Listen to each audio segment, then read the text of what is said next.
남성 커트 시술 도중 실수로 고객님 귀에 상처가 나서 응급 조치 후 고객과 함께 응급실에 다녀왔습니다. 세반을 꿰맸고 병원비 30만 원을 지불했는데요. 고객께서 가족이랑 상의하고 연락한다고 했고 이틀 뒤 다시 만나자 다짜고짜 합의금 300만 원을 요구하는 겁니다. 주변에 물어보니 너무 터무니없이 합의금을 달라고 한 것 같다고 해서 50만 원으로 합의 보자 했더니 고객은 묵묵부담 중입니다. 원하는 액수의 합의금을 주지 않아 경찰에 형사고소가 들어가면 벌금이 어느 정도 나올까요? 라고 보내주셨네요.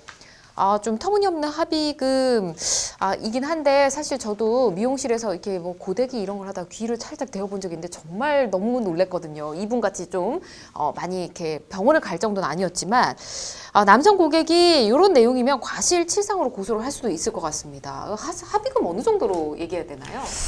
네, 업무상 과실치상으로 고소하는 것이 가능하다고 생각이 되고요. 그쵸. 보통 이러한 경우에 그 벌금은 보통 30만 원에서 70만 원 정도 그 선에서 형성이 되거든요. 예. 사실 형사 합의금이라고 하는 것은 말 그대로 합의금이기 때문에 정해진 게 없습니다. 당사자끼리 합의하기 나름이다라고 말씀드릴 수밖에 없는데요. 네.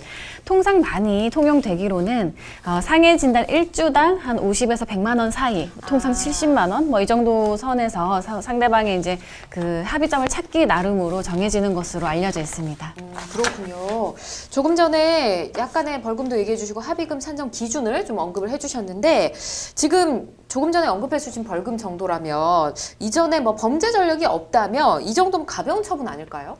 네, 이미 하서정 변호사님께서 좀 잘 이야기를 네. 해주신 것 같고요. 네, 뭐 말한 대로 뭐 잘 합의가 되거나 아니면 좀 가벼운 정도의 상해 수준이라고 한다라면은 뭐 그런 정도 예상을 할 수 있을 것 같습니다. 그래서 상해에 준하는 결과가 발생을 했고 그 업무상 과실이 인정되는 경우 이제 업무상 과실치상의 혐의를 물을 수가 있고 네. 이에 따라서 뭐 이제 벌금이라든지 뭐 어떻게 처벌받을지에 대해서 이제 뭐 결정이 되게 됩니다. 그렇군요. 형사처벌을 만약에 받고 나서 다시 이 고객이 민사소송을 걸 수도 있지 않을까 이 생각도 좀 해봐야 될 것 같습니다. 합의를 안 하면 이게 또 이렇게 진행이 될 수도 있는 걸까요?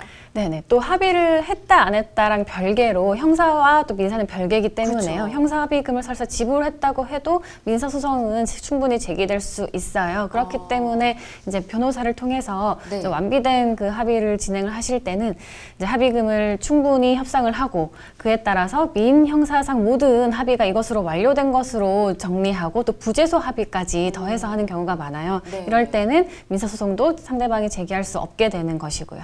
그렇군요. 알겠습니다. 근데 미용실 같은 경우는 후기가 좀 중요하지 않겠습니까? 그래서 합의금을 좀 넉넉히 주더라도 계약서를 이렇게 합의서 이런 걸 네. 쓰는 거죠. 뭐 이런 거를 뭐 인터넷이나 이런 데 올리지 않겠다. 이렇게 조항을 넣는 건 어떨까요? 뭐, 네, 당연히 외부 발설 금지 조항이라든지 비밀 유지 조항 같은 것들을 넣을 수가 있습니다. 예. 당사자 간의 합의의 내용이고 또 합의금은 이전 비밀 유지에 대한 대가도 좀 포함한다라고 볼 수도 있을 텐데요. 그래서 비밀 유지를 위반을 했을 때 네. 얼마의 손해배상액을 하겠다라는 그런 예정 조항을 줄 수가 있고 예. 차후에 비밀 유지 위반 사실이 밝혀졌을 경우에는 이 손해배상액 예정 배상액을 청구를 할 수가 있습니다. 그러니까 물론 소송까지 청구를 할 경우에는 손해배상을 청구하는 측에서 그에 대한 입증 책임을 지게 되고요. 네. 손해 발생 사실은 물론이고 구체적인 손해 액수까지 뭐 이제 입증을 해야 될 부분들은 있습니다. 그렇군요. 네, 당연히 알겠습니다. 말씀하신 내용은 기재 가능합니다. 네, 이렇게 말씀드리도록 하고요.